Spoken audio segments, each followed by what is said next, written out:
So guys, dito po ko ngayon sa may Cagayan. Nag-ano ako na fishnet, di pa natuloy. Ayan o.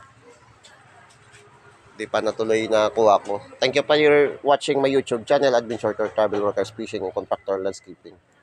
So dito kami sa Cagayan sa 28 naman. Darating naman po yung malakas na hangin, walang hinto.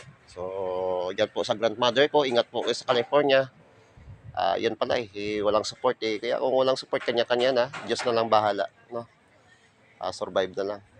Pag masira yung tent namin doon, ang ginawa namin breakwater, so babiyahe kami sa ibang lugar pag tuloy na dumating yung sakuna. Pag dating ng tuloy na sakuna, so wala na may magawa, so kanya-kanya na.